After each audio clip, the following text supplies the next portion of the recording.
Hello दोस्तों, स्वागत है आपका हमारे इस वीडियो में। और आज हम बात करने वाले हैं क्लास 12 की हिस्ट्री बुक क्लास 12 की। और इसमें हम देखेंगे चैप्टर 1 यानी ईंट मनके तथा अस्थियाँ। चैप्टर 1 है ईंट मनके अस्थियाँ। क्लास एनसीईआरटी की क्लास 12 की बुक में हिस्ट्री में 3 भाग दिए हुए हैं। पहला भाग है जो कि प्राचीन भारत से रिलेटेड है, और दूसरा भाग है मध्यकालीन भारत से रिलेटेड है, और तीसरा भाग है जो आधुनिक भारत से रिलेटेड है। इसमें कुल 15 चैप्टर हैं। पहले भाग में 1 से 4 चैप्टर, और दूसरे भाग में 5 से 9 चैप्टर, और तीसरे भाग में 10 से 15 चैप्टर। कुल मिलाकर 15 चैप्टर इसमें हैं। हम लोगों को पढ़ने हैं 15 चैप्टर एनसीईआरटी क्लास 12 में। आज हम लोग देखेंगे पहला चैप्टर ईंट मनके तथा अस्थियाँ। ईंट मनके तथा अस्थियाँ हम लोग कौन कौन से टॉपिक देखेंगे वो चलिए फटाफट के अंदाज में देख लेते हैं। सबसे पहला टॉपिक हमारा है हड़प्पा सभ्यता। हड़प्पा सभ्यता को हम लोग पहले इससे पढ़ेंगे। हड़प्पा सभ्यता, इसके हड़प्पा क्यों नाम इसका हड़प्पा क्यों पड़ा, या फिर सिंधु घाटी सभ्यता इसे क्यों कहते हैं, इसमें कौन कौन सी बस्तियां हैं जो प्रमुख है, मोहनजोदाड़ो से भी चीज़ें इसमें देखेंगे। और फिर उसके बाद हम लोग देखेंगे निर्वाह। हड़प्पा सभ्यता के लोग जीवन निर्वाह के लिए क्या क्या तरीके अपनाए, क्या क्या करते थे वो, जिसका उनका जीवन निर्वाह चलता था। और तीसरा हम लोग देखेंगे मोहनजोदाड़ो जो कि हड़प्पा सभ्यता का सबसे विशेष, सबसे प्रमुख केंद्र है, सबसे वो स्तर है, उसको हम लोग देखेंगे मोहनजोदाड़ो को। फिर तीसरा हम लोग देखेंगे नालों का निर्माण, जो कि हड़प्पा सभ्यता का एक विलक्षण और अद्भुत प्रणाली है, उसे हम लोग देखेंगे। नालों का निर्माण किस प्रकार हुआ, नाली किस प्रकार बनते थे। फिर उसके बाद हम लोग देखेंगे गृह स्थापत्य भी हम लोग देखेंगे। फिर उसके बाद देखेंगे समाधान। हड़प्पा सभ्यता में लोग हड़प्पा सभ्यता में जब लोग मर जाते थे तो उनको मृतकों के शव को वो लोग क्या करते थे हड़प्पावासी, ये देखेंगे। और फिर हम देखेंगे शिल्प उत्पादन कि हड़प्पा सभ्यता में शिल्प, जैसे कि कला वो सब शिल्प उत्पादन, या फिर कोई मन के उनके फैंस वैंस शंख वंख बनते तो उन सब कैसे बनते थे, उस प्रक्रिया का हम लोग पूरा देखेंगे। फिर देखते हैं प्राचीन सत्ता, मतलब कि उस हड़प्पा सभ्यता में जो प्राचीन सत्ता था वो कैसे चलता था, वो क्या राजा थे, क्या देवी देवता, कैसे उनकी पूरी मान्यता थी, वो अपने सत्ता किनको सौंपते थे, कैसे चलती थी। और फिर देखते हैं सुदूर देशों से संपर्क। हड़प्पा सभ्यता के लोग अपना संपर्क दूसरे देशों से कैसे बनाते थे, उनसे वो सब क्या चीज़ें मंगाते थे, कैसे कैसे क्या करते, वो सब चीज़ देखेंगे। और हम लोग चौथा लास्ट वो देखेंगे कच्चा माल की प्राप्ति। हड़प्पा के जो लोग थे वो कच्चा माल की प्राप्ति कहाँ से करते थे, कैसे करते थे, जिससे वस्तुएं वो बनाते थे, वो अपनी आवश्यकता को पूरा करते थे। फिर देखेंगे विलासिता की वस्तुएं, वो अपने जीवन के रोज़मर्रा के जीवन में किन किन वस्तुओं का प्रयोग करते थे वो देखेंगे। फिर लास्ट में देखिए एक और देखेंगे जो लिपि, उन सब की लिपि थी, भाषा थी, कैसे वो किसी को समझाते थे, कैसे क्या लिखते थे, उन सभी चीज़ों को देखेंगे। और लास्ट में देखेंगे सभ्यता का अंत कैसे हो गया। क्या देखेंगे लास्ट में, सभ्यता का अंत कैसे हुआ। चलिए फटाफट के अंदाज में इस वीडियो को देखते हैं। तो सबसे पहला देखेंगे हम कि हड़प्पा सभ्यता। तो चलिए हड़प्पा सभ्यता शुरू करते हैं। हड़प्पा सभ्यता, इससे हम हड़प्पा सभ्यता में हम लोग क्या क्या देखेंगे, पहले इससे देखेंगे हम नाम। इसका नाम हड़प्पा सभ्यता क्यों पड़ा, या फिर इसे सिंधु घाटी सभ्यता क्यों कहा जाता है, सिंधु घाटी सभ्यता क्यों कहा जाता है। या फिर अब इसका देखेंगे कि इसकी जो है समय सीमा कब निर्धारित किया गया, वो देखेंगे। और सबसे पहले देखते हैं इसका नामकरण।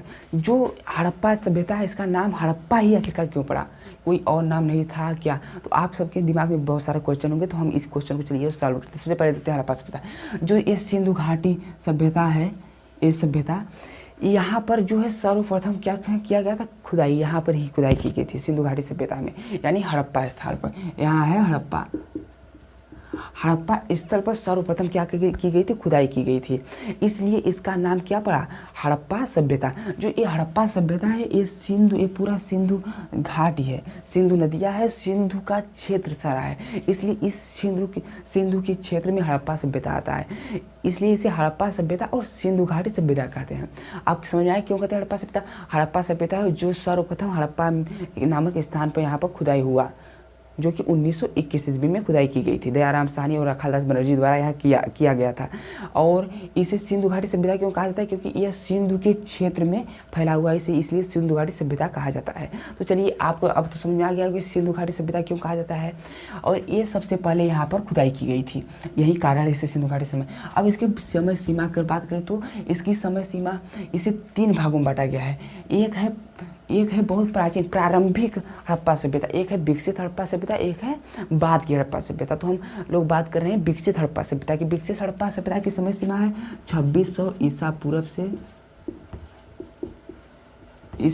से 1900 ईस्वी तक। इसका ये समय सीमा है हड़प्पा सभ्यता का। समय सीमा का मतलब कि 2600 ईसा पूर्व में इसका शुरुआत हुआ और लगभग इतने समय में शुरुआत हुआ, 1900 ईसा पूर्व में आते आते हड़प्पा सभ्यता का अंत हो गया। तो चलिए अब नेक्स्ट हड़प्पा सभ्यता में हम लोग क्या देखते हैं, हड़प्पा सभ्यता की खोज। खोज से रिलेटेड भी बहुत सारे क्वेश्चन दिमाग में हमारे बने रहते हैं कि हड़प्पा सभ्यता की खोज कैसे हुई। देखिए ये जो कनिंघम हमारे अलेक्जेंडर कनिंघम है महोदय, उन्होंने क्या किया, सर्वप्रथम 18वीं शताब्दी में वहाँ पे एक उनको मुहर मिला, उनको एक क्या मिला, मुहर। तो मुहर जब मिला तो वो लेकर गए सर्वेक्षण करने के लिए, तो वो उसकी प्राचीनता का क्या कर पाए, अनुमान नहीं लगा पाए कि ये कितनी पुरानी है। उनका कहना था कि जो गंगा का क्षेत्र है, इस क्षेत्र में सबसे प्राचीन सभ्यता संस्कृति जो है इसी क्षेत्र में उपजी थी। इनका जो कि इनकी ये भ्रम हो गई कि इसकी प्राचीनता की वो नहीं लगा पाए। तो जो 1921 ईस्वी में दयाराम साहनी और रखालदास बनर्जी नामक दो पुरातात्विद थे, उन्होंने यहाँ पर खुदाई करना प्रारंभ किया। सर्वप्रथम उन्होंने खुदाई की। जब उन्होंने खुदाई की तो यहाँ पर बहुत सारे अवशेष मिले, उससे यहाँ पर पता लगाया गया कि हड़प्पा सभ्यता ये जो इतनी प्राचीन हड़प्पा सभ्यता है, तब जाकर इसकी खोज हुई। इस प्रकार से इसकी खोज हुई, तब सर्वप्रथम हड़प्पा सभ्यता में खनन हुई। और फिर उसके बाद मोहनजोदाड़ो में उत्खनन हुई, जो कि यहाँ पर क्या मिला, बहुत सबसे प्रचलित यहाँ पर ये हड़प्पा सभ्यता की सबसे प्रसिद्ध स्थल अगर माने तो मोहनजोदड़ो है। अगर बात करें कि मुहरे, इस खोज में जो है कि मुहरे मिली, मुहरे कनिंघम महोदय को भी मुहर मिली थी, जो उनका प्राचीनता का वो अनुमान नहीं लगा पाए। मुहरे जो थी व्यापार के लिए या फिर बहुत, मुहरे को कैसे बनाया जाता था, मुहर को सेलखड़ी नामक पत्थर से बनाया जाता था। जिस सेलखड़ी पत्थर, अब ये क्या है सेलखड़ी, तो सेलखड़ी आपको बता दें कि सेलखड़ी एक मुलायम पत्थर है जो कि इससे आसानी से बनाया जा सकता था, काटा जा सकता था, बनाया जा सकता था। इससे इस मुहरों को बनाया जाता है। ये प्राचीनतम की सबसे ये सब क्या है अनुमान इससे लगाई जाती थी हड़प्पा सभ्यता की। और हड़प्पा सभ्यता की इस समय मुहरे मतलब कैसे खोज हुई, क्यों, मतलब खोज के बारे में हो गया। और अगली बात करते हैं कि हड़प्पा सभ्यता में बस्ती, हड़प्पा सभ्यता में कुछ प्रमुख बस्तियां हैं। जैसे कि बात करें कि ये है हड़प्पा है, सिंधु क्षेत्र, मोहनजोदाड़ो, बालकोट, ये सब क्या है इसके प्रमुख क्षेत्र हैं। और बात करें तो सर्वप्रथम इसे कहाँ खोदा गया था, हड़प्पा सभ्यता में। जैसे कि यहाँ पर खोदा गया तो ऐसा अनुमान लगाया गया कि बस यहीं पर ये है सभ्यता, यहीं पर है। फिर उसके बाद जब उन्होंने दयाराम साहनी, रखालदास बनर्जी ने यहाँ चुन्नदुड़ू में जब खुदाई की, और फिर उसके बाद धौलावीरा, क्रमशः धौलावीरा, इधर रंगभूमि, इधर अफगानिस्तान, पाकिस्तान, जब सारा जगह खुदाई किया गया तो सभी अवशेष से क्या मिले, एक समान मिले, जिससे अनुमान लगाया गया कि हड़प्पा सभ्यता जो है बहुत विस्तृत क्षेत्र में फैला हुआ था। अब अगला देखते हैं कि बस्तियाँ, ये सब बस्तियाँ हो गई, इसकी प्रमुख ये सब बस्तियाँ हैं, चन्नूदड़ो, कालीबंगा, धौलावीरा, बनावली और राखीगढ़, उस कोट दीजी, सिंध, ये सब मोहनजोदड़ो इसकी क्या है प्रमुख बस्तियाँ हैं। और फिर उसके आगे हम लोग इसके क्रम सब पूरी चीज़ें देखेंगे। और फिर उसको देखते हैं हड़प्पा सभ्यता में बस्तियाँ देखें। हड़प्पा सभ्यता में आप क्या देखते हैं, हड़प्पा सभ्यता में और जहाँ बहुत सारी चीज़ें हैं, बहुत सारी क्वेश्चन हैं। इसकी समय सीमा निर्धारित बहुत सारी, जैसे एक समय सीमा है इसी कार्बन के आधार पर किया गया। उसे अगर हम लोग एनसीईआरटी की बात करें तो एनसीईआरटी में हमें यही याद रखना होगा, जो कि बहुत महत्वपूर्ण है। फिर उसके बाद अगला अगर बात करें तो अब बात करते हैं हड़प्पा सभ्यता का आरंभ। अब हड़प्पा सभ्यता का आरंभ कैसे हुआ, तो यहाँ बात करते हैं आरंभ। हड़प्पा सभ्यता को हमने जैसे बताया कि हड़प्पा सभ्यता को तीन भागों में बांटा गया, प्राचीन हड़प्पा सभ्यता, विकसित हड़प्पा सभ्यता और बाद का हड़प्पा सभ्यता। जो प्राचीन हड़प्पा सभ्यता है उसमें भी जीवन निर्वाह के लिए पेड़ पौधे तथा जानवरों पर निर्भर थे लोग, उसी प्रकार से भोजन अपना बनाते थे। विकसित हड़प्पा सभ्यता में भी लोग पेड़ पौधे तथा जीव जंतुओं से अपना भोजन की प्राप्ति करते थे। लेकिन आरंभिक जो हड़प्पा सभ्यता इन सब हड़प्पा सभ्यता से थोड़ा अलग थी। और प्राचीन हड़प्पा सभ्यता जो है कि उनमें बस्तियों की संख्या थोड़ी कम थी, मध्य हड़प्पा सभ्यता में बस्तियों की संख्या थोड़ी ज़्यादा हो गई। ये बातें हैं हड़प्पा सभ्यता की। इसका आरंभ सर्वप्रथम हुआ। फिर उसके बाद अब हम लोग दूसरा देखते हैं कि इसके बाद हड़प्पा सभ्यता हम लोग हड़प्पा सभ्यता की, अब हड़प्पा सभ्यता को हम लोग अच्छे से समझ चुके हैं। फिर उसके बाद और आगे देखेंगे तो और अच्छे से हम लोग चीज़ें समझ जाएंगे। तो चलिए आगे देखते हैं।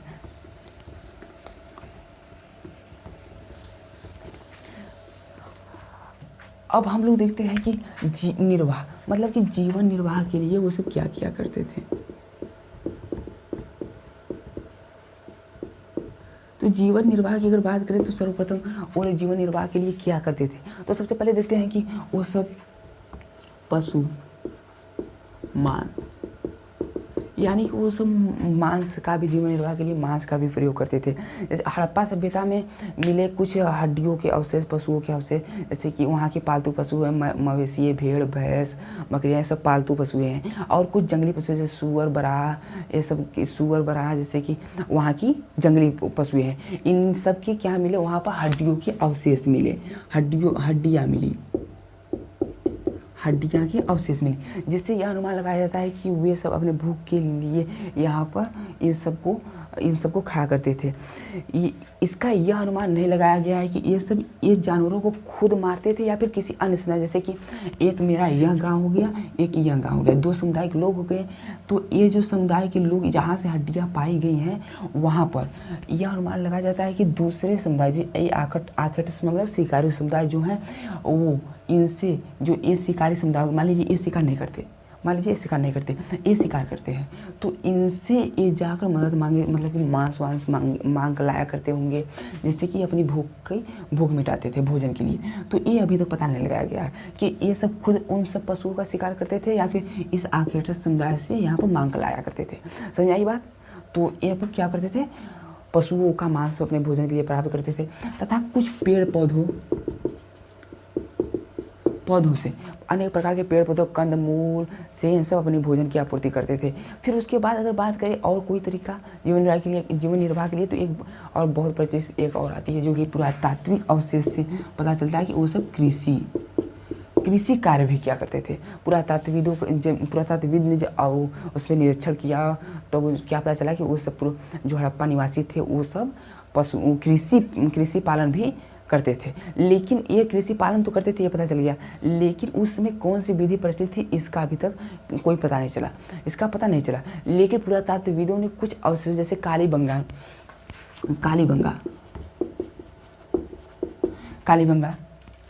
ये गुजरात राजस्थान में कालीबंगा, यहाँ से क्या मिले, मिट्टी के बने हल मिले, जैसे मिट्टी के हल, खिलौने के रूप में छोटे छोटे मिट्टी के क्या मिले, हल के अवशेष मिले, जिससे यह अनुमान लगाया जाता है कि कृषि के लिए हल से जुताई की जाती होगी। और कालीबंगा में ही खेतों के जुताई के भी साक्ष्य मिले, खेतों की जुताई जाने के साक्ष्य मिले। तो इससे अनुमान लगाया जाता था कि खेतों को जोत के फसल बोया जाता था। उसमें जब खेतों को एक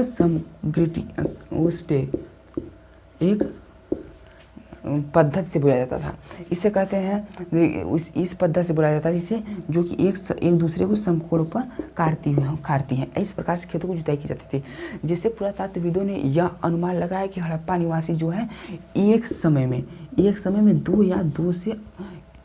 एक से अधिक फसलों की क्या करते थे, खेती करते थे। दो फसलों की एक समय में खेती करते थे, अलग अलग फसलों की एक समय में वो सब खेती करते थे।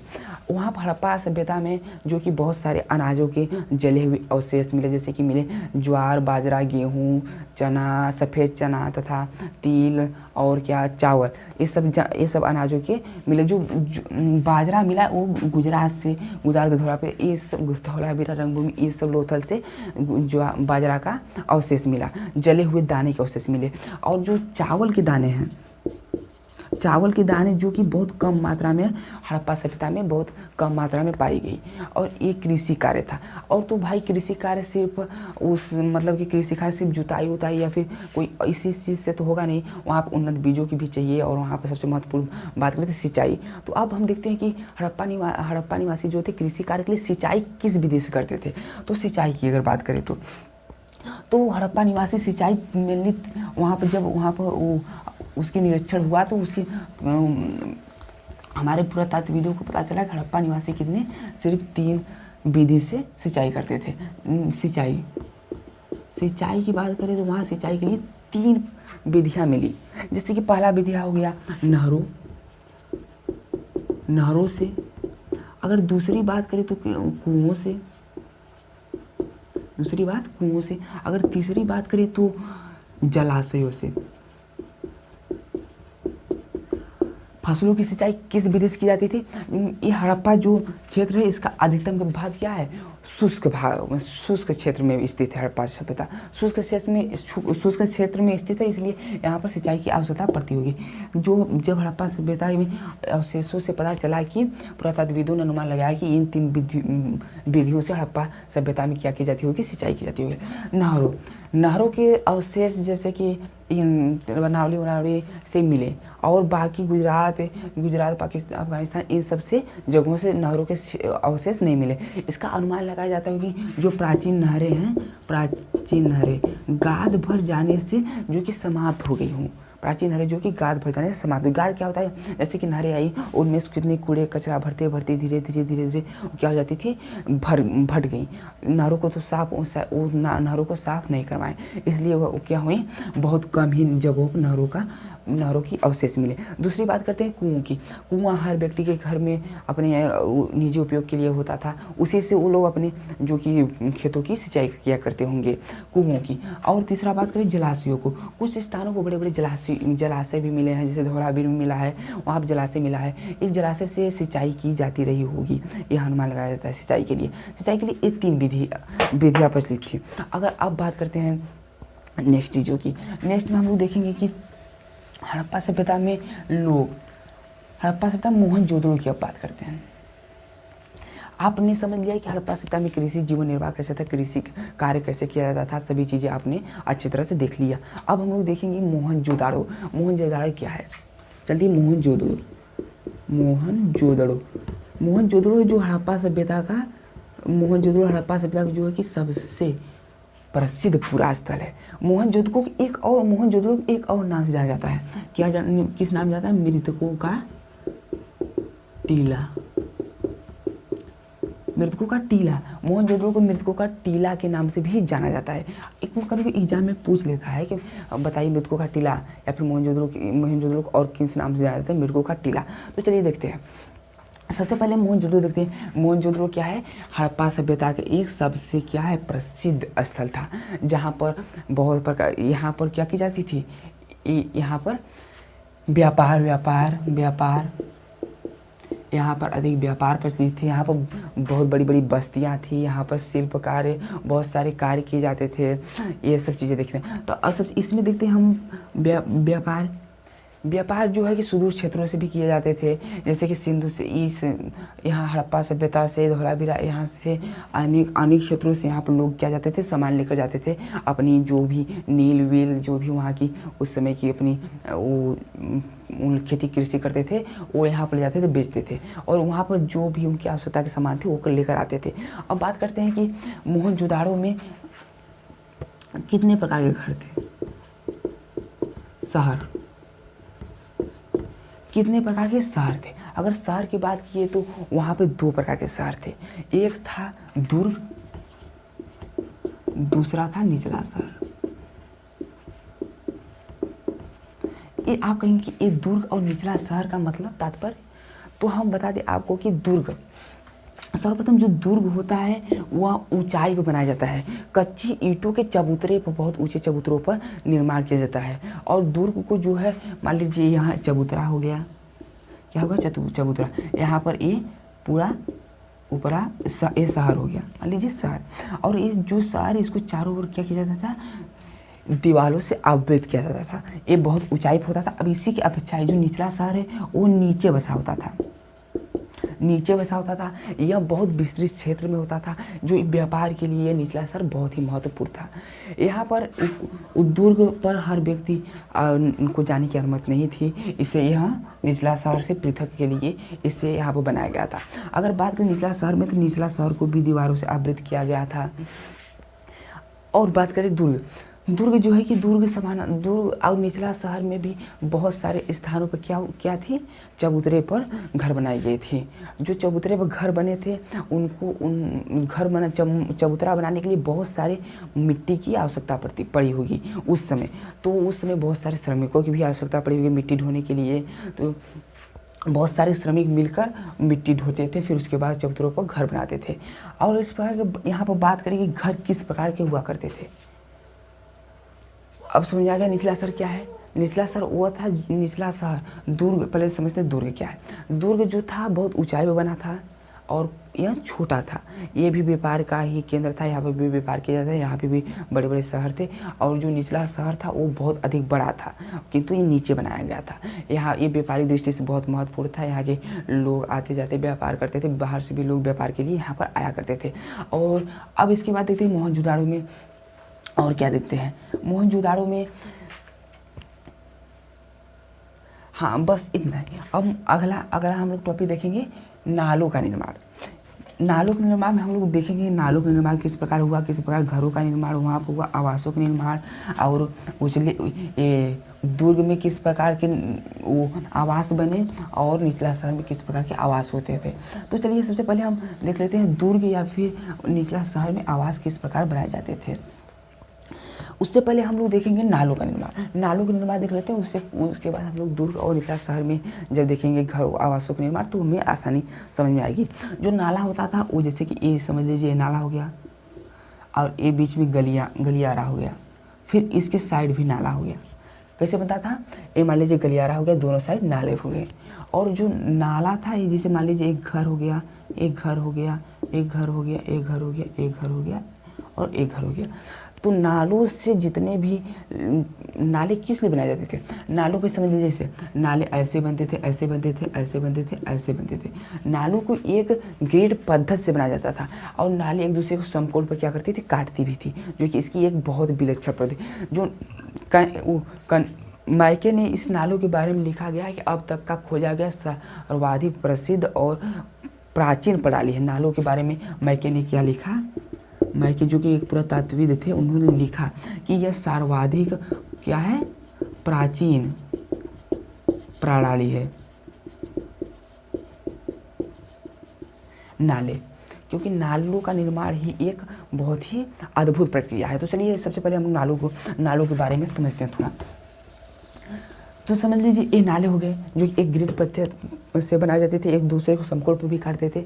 और जो एक यहाँ पर घर निर्माण किया जाता था वो उनका एक घर का दीवार जो है ये नालों से सटा होता था। इसलिए हम यहाँ पे मान लीजिए एक घर हो गया, एक घर हो गया, एक घर हो गया, इन सब की एक दीवार क्या थी, नालों से सटी हुई थी, जिससे कि इस घर से पानी नालों में आसानी से आ सके। तो बात समझाई। अब समझते हैं नालों को कच्ची ईंटों से बनाया जाता था और उनको पक्की ईंटों से ढका जाता था। और इसमें जिप्सम से इसे क्या किया जाता था, इसको बढ़िया से लाच दिया जाता था। और इसे इस प्रकार ढका जाता था कि इसे बाद में सफाई के लिए मतलब कि इसे बाद में सफाई के लिए हटाया भी जा सके।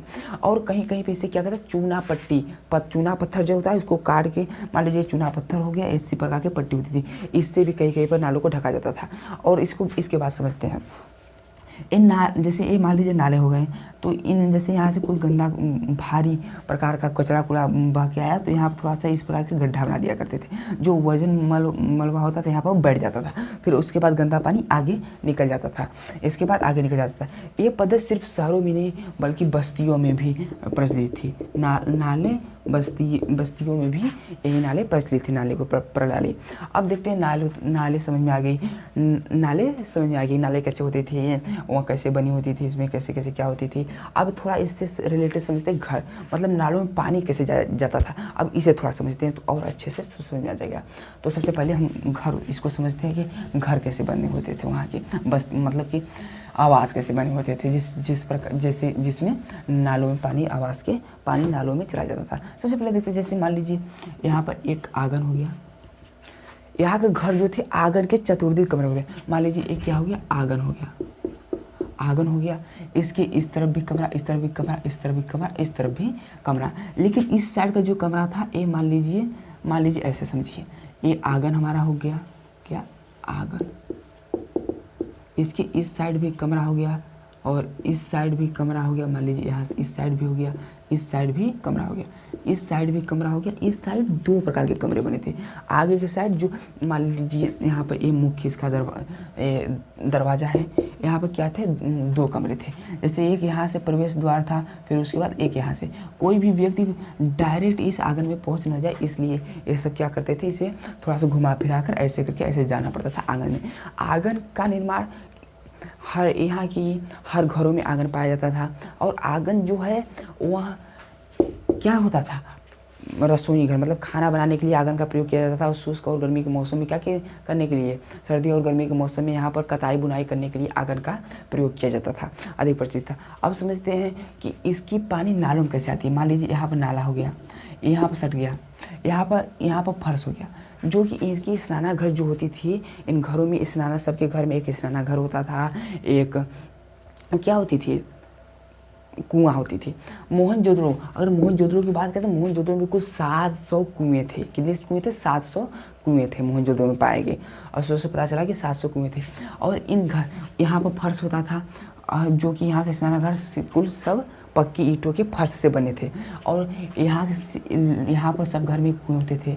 और यहाँ से नहाने के बाद पूरा पानी कहाँ जाता था, गंदा पानी नालों में प्रवेश कर जाता था। फिर उसके बाद नालों से निकल जाता था, बहकर निकल जाया करता था, यहाँ से निकल जाया करता था।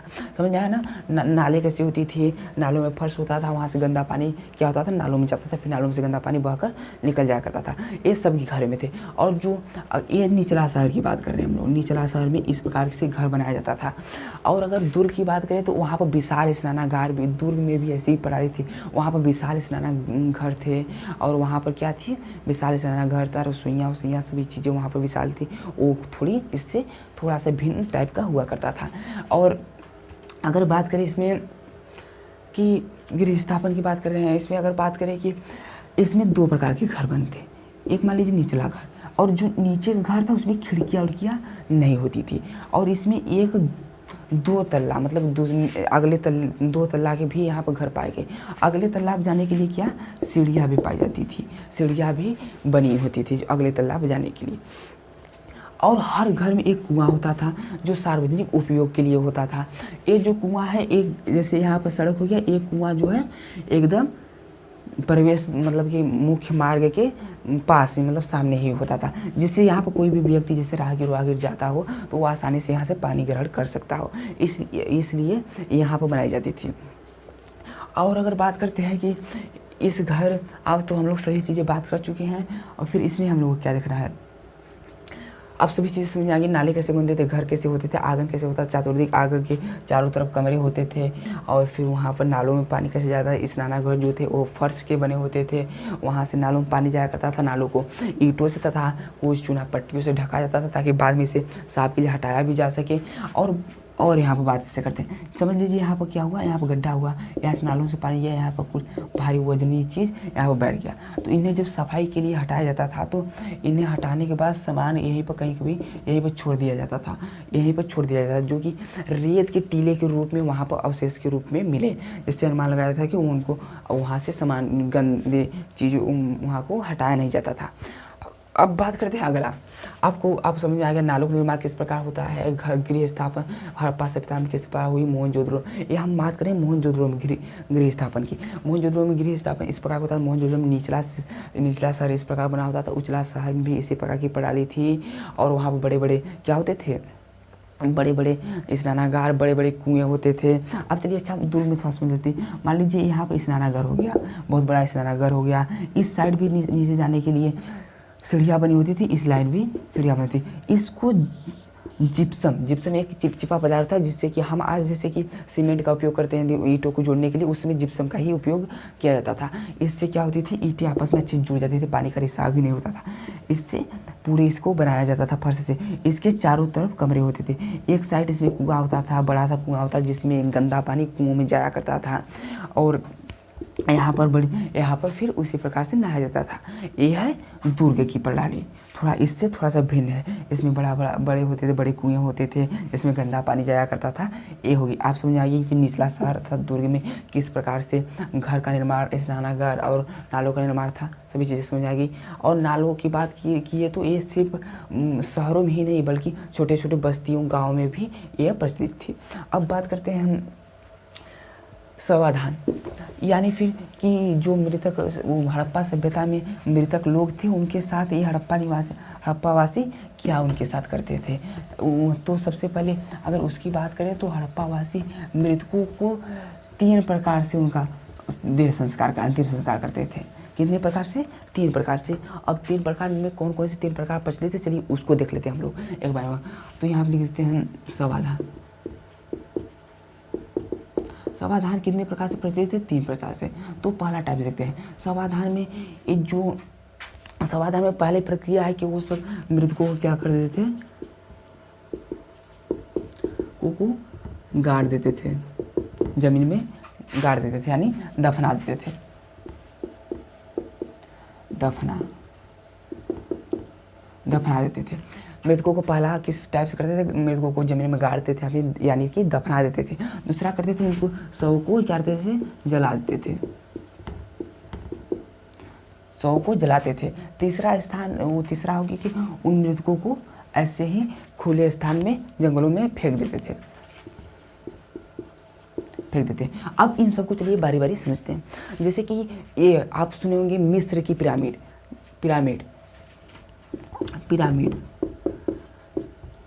अगर पिरामिड की बात करें तो वो कितनी प्राचीन है, करोड़ों वर्षों बहुत पुराना पिरामिड है। यहाँ पर क्या जाता था, बड़े बड़े राजा महाराजा तथा राजपूतों की यहाँ पर शवों को क्या किया जाता, दफनाया जाता था। महत्वपूर्ण मूल्यवान वस्तुओं के साथ यहाँ पर पिरामिड में इन सब शवों को दफनाया जाता था। ये जो पिरामिड है, पुरातत्वविदों का अनुमान है कि ये पिरामिड क्या है, हड़प्पा सभ्यता का ही समकालीन है।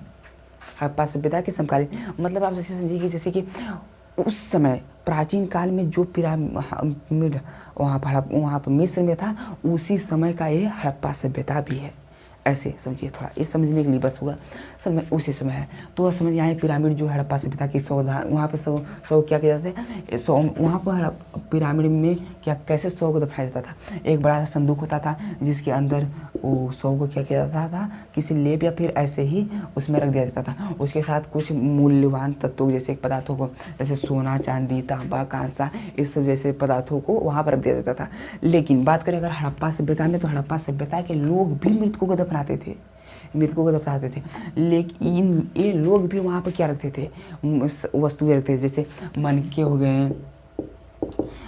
हो गए, कांसा हो गए, तांबा हो गए, ये सब वस्तुएं ये सब भी दफनाते थे। लेकिन इन सब को मूल्यवान वस्तुओं को दफनाने का कोई भी इनमें विश्वास नहीं था कि मूल्यवान वस्तु ये सब नहीं दफनाते थे। जब 18वीं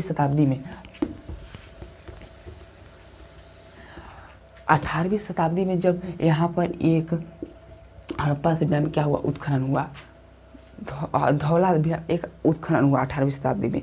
जब वहाँ उत्खनन हुआ तो एक मनुष्य, एक आदमी का सर मिला। उस आदमी के सर के साथ मनके तथा सैलखड़ी के कुछ पत्थर और मनके के बहुत सारे दानों के माले हजारों सैकड़ों की संख्या में वहाँ पर दफनाए गए मिले उस सर के साथ। तो इसीलिए अनुमान लगाया जाता था कि हड़प्पा सभ्यता के लोग भी कुछ मतलब सस्ती चीज़ों को दफनाते थे। ये पुरुष और स्त्री दोनों के साथ ही करते थे कि नहीं सिर्फ पुरुष के साथ, ये दफनाने की प्रक्रिया दोनों के साथ होती थी। अब बात करते हैं कि जलाने की। अब जलाने की बात तो समझ में आई होगी कि वो लोग जला देते थे, फेंक देते थे। और ये बात हुई अब समझ में आ गया कि वो मृतक शरीर को के साथ हड़प्पा सभ्यता के लोग क्या करते थे। अब बात करते हैं अगला, शिल्प उत्पादन। शिल्प उत्पादन की अगर बात करें तो शिल्प उत्पादन जो कि मोहनजोदड़ो की एक चन्हुदड़ो शिल्प उत्पादन हम लोग देखते हैं। पहले शिल्प उत्पादन कार्य, शिल्प उत्पादन कार्य सबसे अधिक कहाँ प्रचलित थी उसको देखते हैं। शिल्प ये चन्हुदड़ो है, यहाँ पर शिल्प उत्पादन कार्य के बहुत सारे अवशेष मिले। आप सोचेंगे ये पता कैसे चला होगा, तो अब समझते हैं, इसे जानते हैं, थोड़ा सा समझते हैं कि ये पता कैसे चला। देखिए हम लिखे हैं यहाँ पर शिल्प उत्पादन। पता कैसे चला होगा कि यहाँ पर देखिए, जब वो हड़प्पा सभ्यता के लोग मतलब यहाँ पर शिल्प उत्पादन सबसे बेस्ट उदाहरण क्या है, चंदुदड़ो। यहाँ पर सबसे अधिक शिल्प उत्पादन के अवशेष मिले हैं। तो वहाँ पर क्या करते थे, जैसे मनके बनते थे, सेलखड़ी नामक पदार्थ से बहुत सारे पदार्थ बनते थे, बाट बनते थे, मोहरे बनते थे, और जो सस्ती चीज़ें जैसे सेलखड़ी हो गया, इसके चूड़ को, बड़े चूड़ को क्या करते थे, अपने उपयोग में लेना होता तो ले लेते थे, लेकिन अगर छोटे अवशेषों क्या करते थे वहीं कार्यस्थल पर छोड़ देते थे, जिससे कि वैज्ञानिक पुरातत्वविदों ने यह पता लगाया कि यहाँ पर शिल्प उत्पादन कार्य होता था। समझ आ गया शिल्प उत्पादन कार्य कैसे पता चला, वहाँ पर अपने मतलब कि अवशेषों को, बचे हुए अवशेषों को कार्यस्थल पर ही छोड़ दिया जाता है, जिससे यह पता लगाया गया। अब देखते हैं कि शिल्प उत्पादन कार्य मोहनजोदड़ो में शिल्प उत्पादन कार्य का मतलब है कि वहाँ पर मनके बनते थे, बहुत सारी बर्तनें बनती थी, मर्तबे बनती थी, ये सब सारी चीज़ें वहाँ पर शिल्प चन्हुदड़ो में बनती थी। चन्हुदड़ो इसमें यहाँ पर शिल्प उत्पादन कार्य किया जाता था। और शिल्प उत्पादन कार्य अब समझते हैं शिल्प में कौन कौन से इसमें क्या कार्य किया जाता है। जैसे सेलखड़ी जो कि मुलायम पत्थर होता है, इससे बहुत प्रकार की चीज़ें बनाई जाती थी। और समझते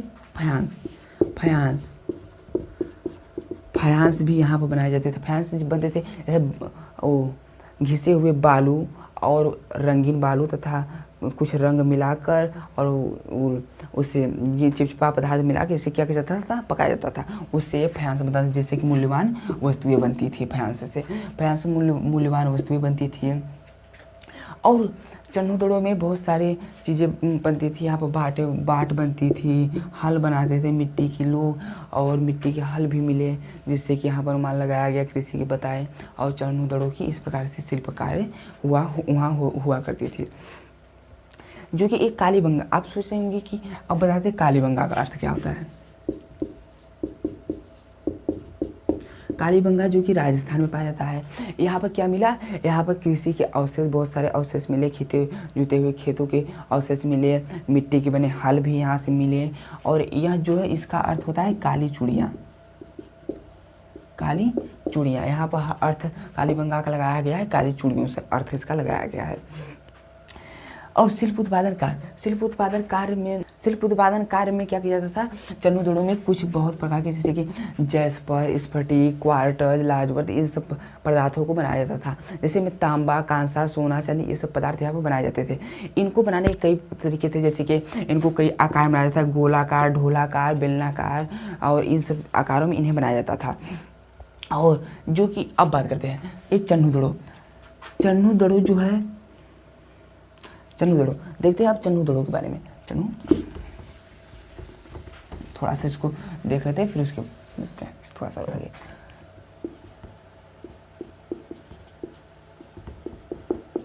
चन्हुदड़ो है जो इसकी, ये कितना हेक्टेयर में फैला था, 7 हेक्टेयर में। ये कितना, इसका क्षेत्रफल कितना था चन्हुदड़ो का, 7 हेक्टेयर। और मोहनजोदड़ो कितना था,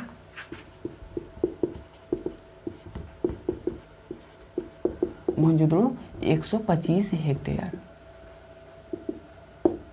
तो आप अनुमान लगा सकते हैं मोहनजोदड़ो से चन्हुदड़ो कितना छोटी बस्ती थी, कितनी छोटी बस्ती थी चन्हुदड़ो। यहाँ पर शिल्प उत्पादन कार्य किया जाता था। किस प्रकार के यहाँ पर कार्य किए जाते थे, जैसे क्वार्ट्ज, फयांस, और इसी के बहुत सारे तांबा, कांसा, स्फटिक, और इसी प्रकार के यहाँ पर चीज़ें बनाए जाते थे। और अगर बात करें कि यहाँ पर समझा गया शिल्प उत्पादन कार्य किस प्रकार से होता था, कैसे यहाँ पर चन्हुदड़ो में मनके भी बनाए जाते थे, जो कि सेलखड़ी नामक चूड़ से इसे मनके बनाए जाते थे। इससे मनके समझ कि जैसे कि माला का दाना हो गए, इस प्रकार के ये मनके होते थे, इनको भी यहाँ पर बनाया जाता था। अब नेक्स्ट बात करते हैं कि प्राचीन सत्ता। अब इसमें बात करेंगे कि प्राचीन सत्ता, यहाँ के हड़प्पा निवासी प्राचीन सत्ता कैसे चलाते थे, वहाँ के नियम कानून कैसे थे, वहाँ पर कैसे चलते थे, कैसे क्या नई चीज़ें बनती थी, इसके समझते हैं। प्राचीन सत्ता, अगर सत्ता की बात करें तो प्राचीन लोगों में अपनी छोटी छोटी बस्तियाँ होती थी, वहाँ का एक प्रधान होता था जिससे वहाँ की सत्ता संचालित होती थी। सबकी अपनी अपनी एक होती थी, जैसे हमारे ग्राम सभा होता है, ग्राम प्रधान होते, उसी प्रकार उस समय प्राचीन समय में भी अपनी प्राचीन सत्ता होती थी।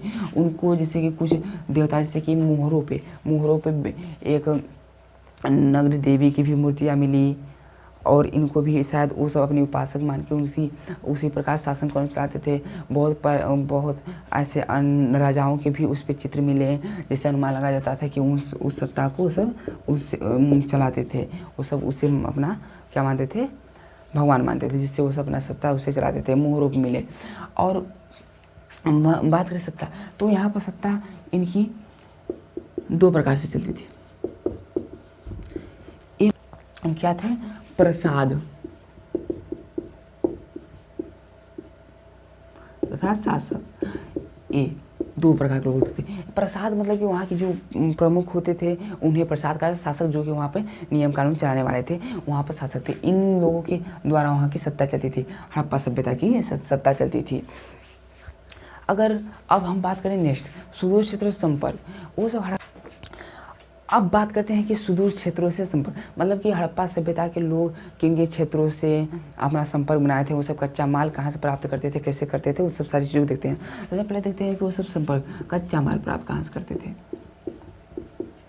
कच्चा माल प्राप्त करने के लिए वो सब जैसे कि वो सब सुदूर क्षेत्रों में अपने संपर्क बनाए हुए थे। और वो सब संख प्राप्त करने के लिए 2 क्षेत्र, जैसे कि यहाँ बालाकोट, यहाँ पर समुद्र तट में बालाकोट स्थित है, यहाँ नागेश्वर। यहाँ बालाकोट तथा नागेश्वर में 2 बस्तियाँ स्थापित की, जिससे यहाँ पर वो लोग शंख की पर्याप्त मात्रा में अपनी वो कर लेते थे। और कच्चा माल जैसे कि वे सब क्या करते थे, अरब सागर के प्रायद्वीपीय पठारी, अरब सागर में जो है कि वो सब क्या करते थे, दक्षिण और पश्चिमी भाग ओमान, दक्षिण और पश्चिमी भाग ओमान, प्रायद्वीप का दक्षिणी पश्चिमी भाग ओमान, यहाँ से वो सब तांबा के अवशेष मिले। जैसे कि यहाँ पर मुहरे जो होती थी, यहाँ पर कुछ भी मुहरे मिले। यहाँ पर एक विशेष प्रकार की जो कैसे पता, यहाँ पर पुरातत्वविदों ने जब वहाँ पर हुआ तो यहाँ पर पता चला कि यहाँ पर ये हड़प्पाई मर्तबान यहाँ पर भी पाए गए। हड़प्पाई मर्तबान क्या होती है, हड़प्पाई मर्तबान जो कि एक विशेष, जैसे कि फायांस की बनी एक बर्तन होती है, जिसपे मिट्टी का लेप लगाकर पूरे उससे मिट्टी की मोटी लेप लगाया जाता है, जिससे कोई भी तरल पदार्थ रिसाव उसमें से ना करे। यहाँ पर ओमान में हड़प्पाई मर्तबान पाई गई, जिससे यहाँ पर अनुमान लगाया गया कि इससे यहाँ पर व्यापार की जाती होगी। और बात करें अगर इधर की, तो ये सब अफगानिस्तान से तथा सुरदुर्धई से, अफगानिस्तान के सुरदुर्धई से क्या मंगाते थे, नीले लाजवर्त नामक एक पत्थर बनाते थे, जो कि बहुत कीमती होता था, यहाँ से उसे मंगाते थे। अब इससे हमें समझ में आ गया कि वो सब व्यापार अपना कैसे करते थे, कैसे क्या करते थे, बहुत सारे जगहों से वो सब अपना संपर्क बनाए थे। अब बात करते हैं व्यापार ये सब करते कैसे थे। व्यापार के लिए यहाँ पर धौलावीराम क्या मिला, बैलगाड़ी के मिट्टी के क्या मिले, छोटे आकृतियाँ अवशेष मिली, मिट्टी के छोटे बैलगाड़ी के अवशेष मिली, जिससे यह अनुमान लगाया जाता है कि ये सब बैलगाड़ी से भी वहाँ की अपनी यात्रा को किया करते थे। और दूसरी बात करते हैं, ये गंगा, ये सिंधु नदी की उप नदियों द्वारा ये सब तथा तटीय भागों द्वारा क्या करते थे, यहाँ पर सुदूर क्षेत्रों से अपना संपर्क या फिर यातायात सामान को ले जाया करते थे। समझ में आया कैसे ले आया करते थे। बैलों का भी प्रयोग इसमें था और नदियों का भी ऐसा सहारा लिया करते थे। अब बात करते हैं कि कच्चा माल प्राप्त करते थे। कच्चा माल कहाँ से प्राप्त करते थे, कच्चा माल जैसे कि शंख हो गया, इन सब को ले जाकर यहाँ से प्राप्त कर इन सबको एक अच्छी सी इनकी क्या देते थे, इनका एक अच्छा रूप देते थे। फिर उसके बाद इसे और आवश्यकता के अनुसार अपनी जितना आवश्यकता होती है वहाँ रखते थे, फिर से बाहर भी भेज दिया करते थे। कच्चा माल यहाँ पर ये लोग बनाते थे इसको। इन सब चीज़ों की यहाँ पर परिवहन के रूप में बैलगाड़ी, यहाँ पे जल साधन, ये सब वहाँ पर सहायक होती थी उन सब के लिए। अब यहाँ पर अगर बात करें विलासिता की वस्तु, उनकी विलासिता की क्या वस्तुएं थी।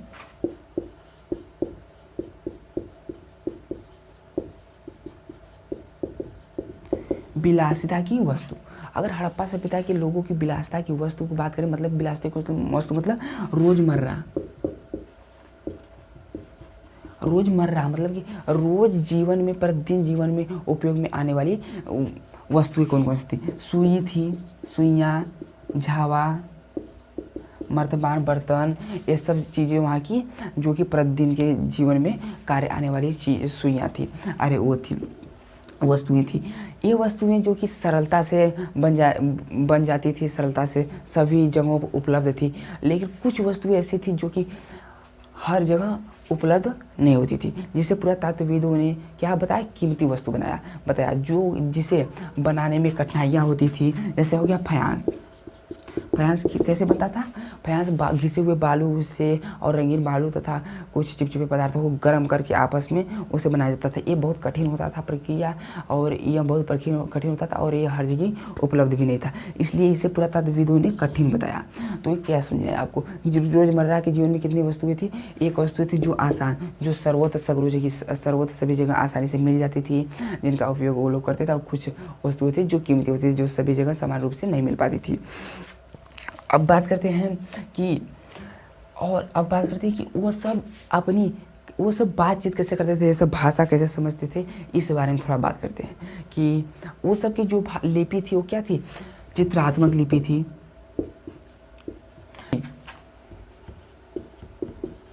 लिपि की बात करें तो वहाँ पर वो सब कैसे चित्रों के द्वारा अधिक व्यक्त किया करते थे। जैसे कि मुहरों में मिला, बहुत सारे मुहरों में एक पशुपति, वहाँ पर पशुपति हड़प्पा सभ्यता से लगभग पूरा 700 मुहर मिले। कितने? 700 मुहर मिले, जिसमें से 699 में इस पशुपति की मूर्ति बनी थी, चिन्ह बनी थी। इसमें कुछ लिखा गया था, शायद वो अपने वो राजा वाजा प्रजा के बारे में, उनकी नाम हो, उनकी पदवी, उनकी उपाधि के बारे में लिखा गया था, जिसे आज तक पढ़ा नहीं गया। और एक मुहर मिली जिसमें एक ऊबड़ वाली बैल की मुहर थी, जिसमें इस मुहर में ऊबड़ वाला बैल मिला। इस बार अगर करें तो इसमें एक मुहर में कितने अक्षर? इस मुहर में 26 पूरे अक्षर थे। इनको सामान्यतः कहा जाता था कि ये दाईं ओर से बाईं ओर लिखे जाते थे, क्योंकि इस मुहरों पर दाईं ओर चौड़ी और बाईं ओर आते आते जगह अंतराल कम हो जाता था, जिससे पुरातत्वविदों ने अनुमान लगाया कि इस लिपि को बाईं ओर से दाईं ओर लिखा जाता था। इसमें पूरा 375 से 400 अक्षर थे, शब्द थे, मतलब कि उसके चिन्ह 375 से 400 लगभग चिन्ह थे। और यहाँ पर बहुत सारे चित्रों का भी प्रयोग किया जाता है, चिन्ह, यानी कि 375 से 400 यहाँ पर चिन्ह थे, मिले। और वहाँ पर हड़प्पा सभ्यता में इतने चिन्ह मिले, और इन्हें अभी तक पढ़ा नहीं जा सकता है। सब चिन्ह एक दूसरे से अलग अलग थे। बहुत सारी इसमें मात्राएं हैं, तो इसे भी पढ़ा नहीं गया है। इस प्रकार वहाँ के हड़प्पा निवासी अपने क्या करते थे, चीज़ों को समझते थे। अब बात करते हैं हम किसकी? हड़प्पा सभ्यता की अंत की। हड़प्पा सभ्यता की अंत की बात करते हैं कि इसकी आखिरकार अंत कैसे हुई, इसकी समाप्ति कैसे हुई। तो इसके बहुत सारे कारण हैं। तो सबसे पहले कारण जानते हैं कि जब यहाँ पर हड़प्पा सभ्यता के जो लोग थे वो धीरे धीरे यहाँ से हटने लगे, तो जिससे यहाँ इधर पर हड़प्पा सभ्यता मौजूद हुई, इधर बालाकोट में लोग हटने लगे। लेकिन धौलावीरा, लोथल, कालीबांग, इन सब क्षेत्रों में अभी कुछ क्षेत्रों में यहाँ पर लोग थे। तो इनके प्रमुख कुछ कारण हुए, जैसे कि एक कारण हुआ कि वहाँ पर सूखा पड़ जाना, दूसरा कारण हुआ पर्याप्त जल की बहुत पर्याप्त वर्षा होनी, तीसरा कारण महामारी, और एक कारण है कि वहाँ पे लोगों में युद्ध। ये 4 कारण हैं कि उन सब की सभ्यता की अंत के 4 कारण हैं। सबसे पहला अगर बात करें सूखा, तो यहाँ पर बहुत लंबे समय तक वर्षा न हुआ हो, जिससे ये सब सिंधु नदी को, इस क्षेत्र को छोड़कर किसी अन्य क्षेत्र पे चले गए हों, वहाँ पर जीवन निर्वाह करने के लिए वहाँ के लोग चले गए हों। दूसरी अगर बात करें तो जल की, जैसा कि जल आप देखे होंगे कि बहुत सारे वर्षा होने से नदियाँ बढ़ जाती, क्योंकि ये सब सिंधु नदी के आसपास के क्षेत्र थे। बहुत सारी वर्षा होने के कारण नदियाँ लगातार कई सालों तक वर्षा हुई हों, जिससे नदियाँ पूरी भर गई हों और पूरा क्षेत्र जलमग्न हो गया होगा, जिससे ये लोग वहाँ से छोड़ के चले गए हों। और तीसरा अगर बात करते हैं कि महामारी, कोई ऐसी महामारी आई हो जिसका कोई इलाज ना हो, बहुत सारे लोग मरने लगे हों, यह भी इसका एक बहुत कारण है जिससे यहाँ के लोग इस हड़प्पा सभ्यता को छोड़कर कई अन्य स्थान पर चले गए। और बात करते हैं युद्ध। या यहाँ पर भी ये हो सकता है कि यहाँ पर भी आपसी में युद्ध बहुत होते हों। कुछ पुरातत्वविदों का मानना है कि यहाँ पर आपसी युद्ध के कारण यहाँ पर बस्तियाँ सभी समाप्त हो गई। ये सब 3-4 कारण हैं जिससे कि यहाँ की सभ्यता समाप्त हो गई। अब कुछ महत्वपूर्ण चीज़ें और हम लोग देख लेते हैं। सबसे पहले देखते हैं कि भारतीय